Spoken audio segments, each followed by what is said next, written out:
buenas. Aquí estamos visitando a Raúl. Estamos en el hogar de Raúl. Tenemos una conversación aquí muy interesante, donde vamos a aprender algo de lo que fue su vida en su infancia, cómo era la vida en aquellos momentos de su juventud, de su niñez. Raúl, dígame, ¿te recuerda algunos eventos cuando usted estaba de eso de los 6, 7 años, por ahí? Sí, buenos días a todos. Sí, me acuerdo un poco de mi niñez. Me acuerdo un poco, hace muchos años de eso, pero me acuerdo un poco, sí. Como vamos a suponer que te quiere que yo le cuente de mi niñez. Dígame cómo era la vida, qué se trabajaba en ese entonces. Usted tuvo que ayudar a su padre a trabajar. ¿Qué trabajaba su papá? Bueno, el papá mío, yo me crié con mi padre que me engendró. Hasta los 6 años, 9 por ahí, estuve con él. Luego, mi hermana, me acuerdo, mi hermana que hace poco que falleció, en Puerto Rico estaba y falleció por allá, estaba muy mala de salud y falleció. Y ella, me acuerdo yo, que ella se casó con un señor y se fue a un campo de la playita, porque yo soy de Valladolid, pero me crié en la playita. Mi padre arrancó conmigo de allá para la playita, para acá, para Boca de Yuma, la playita, y ahí me crié. Y mi hermana, me acuerdo yo, que se casó con ese señor, y yo un día fui a visitarla, y tuve un tiempo por allá, y allá conocí a un señor llamado Tito Santillán, que es muy conocido por Boca de Yuma y Güey. Okay. Y él breaba con ganado, con cunuco, y como que, no sé, que me involucré con él, y me quedé con él, que me terminé de criar con él. Ok, usted se crió con Tito Santillán. Ajá. En el área de la playita Boca de Yuma. Sí, él tenía una propiedad por un sitio que le dicen La Bruja. Eso está cerca del Cabo San Rafael. Y en esa loma por ahí me crié yo con ese señor, bregando con cunuco, bregando con vaca. Y me hice un hombre trabajando con él por allá. Ahí me hice un hombre trabajando con él. Me cuentan que hacer un cunuco en esa época, en esa área, era muy difícil. ¿Qué era lo primero que hacían para preparar el terreno y luego sembrarlo de fruta? Bueno, la vida del campo nunca ha sido fácil.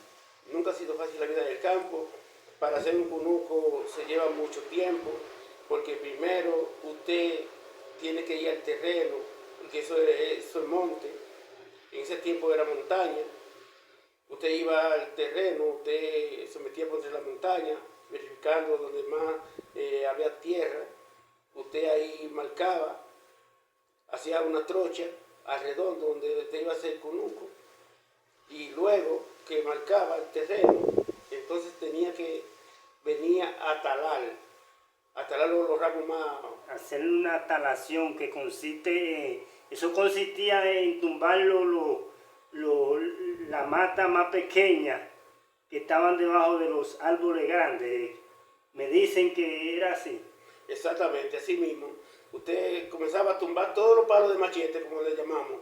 Todos los palos que el machete podía mochar, eso se mochaba. Luego que usted terminaba de hacer ese trabajo, sea 5 tareas, 10 tareas, 20 tareas, 50, la que usted quisiera hacer de cunuco. Entonces, ahí, en ese tiempo, recuerdo yo que la gente hacían juntas, como decir, juntas de vecinos. Exacto. Se hacían esas juntas y si usted tenía un cunuco, pues yo iba el otro, y nos juntábamos 5 y 6 a tumbar ese cunuco.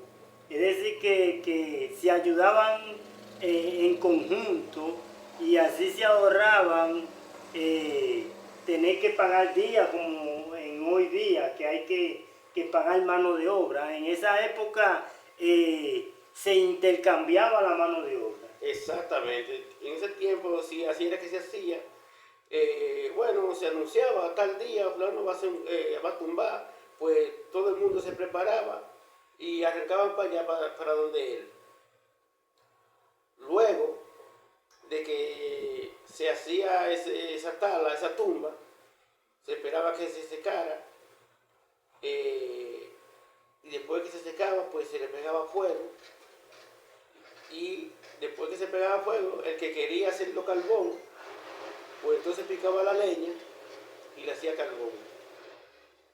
Ok, todos aquellos árboles que eran talados, eran tumbados para suplantarlo por fruto, los recolectaban para hacerlo carbón. Es decir, que no se perdía nada en esa época. Bueno, en esa época no se perdían muchas cosas, no.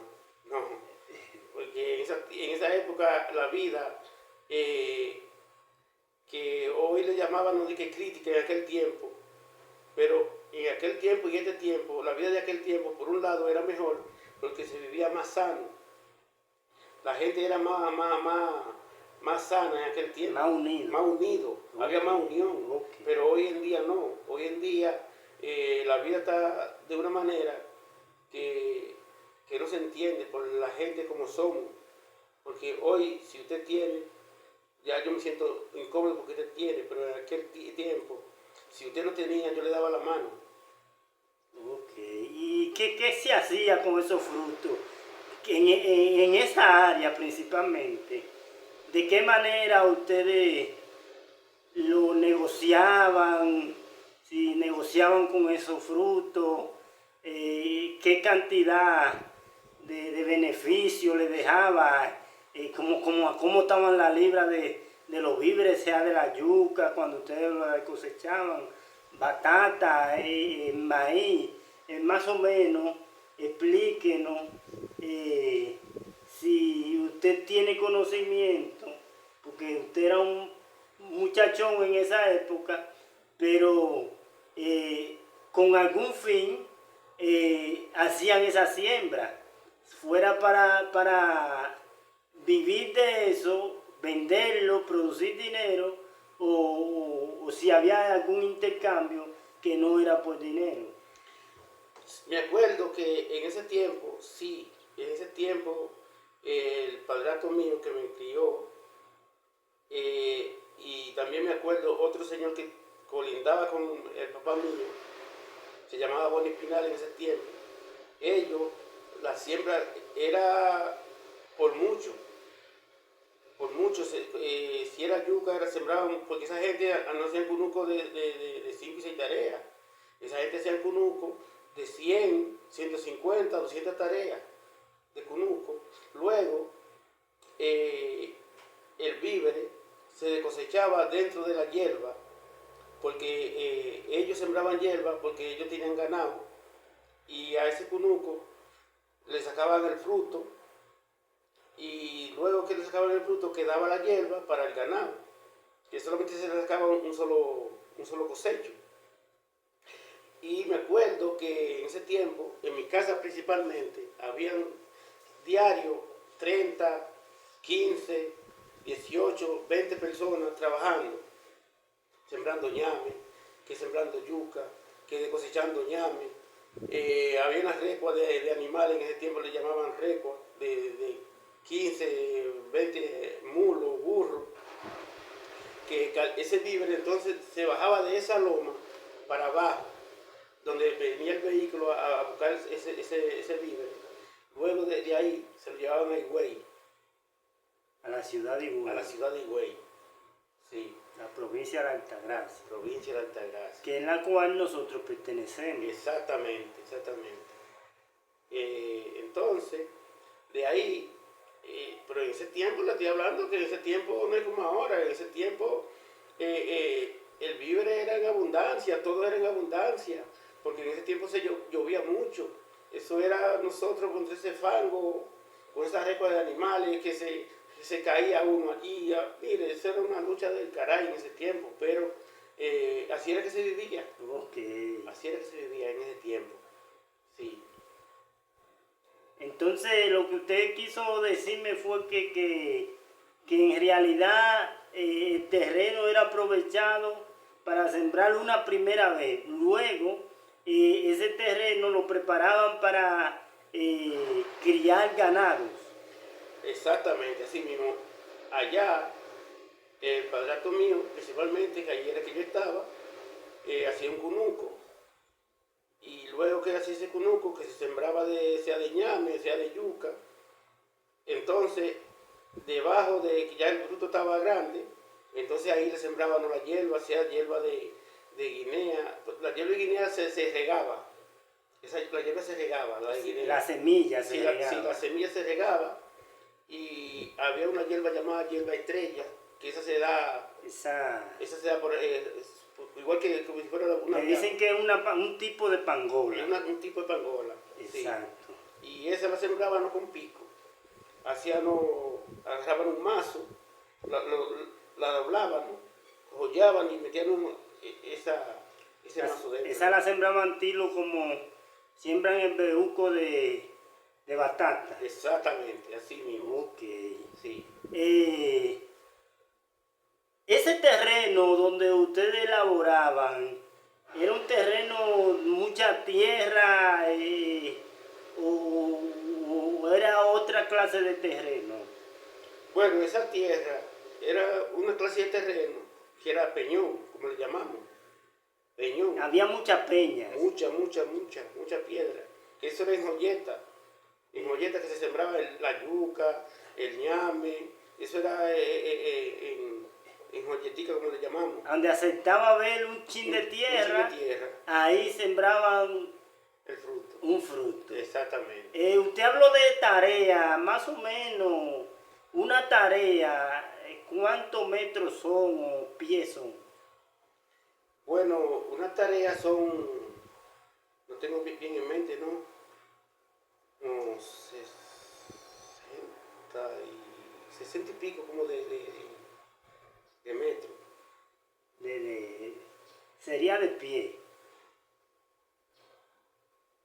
Ahí estoy un poco perdido.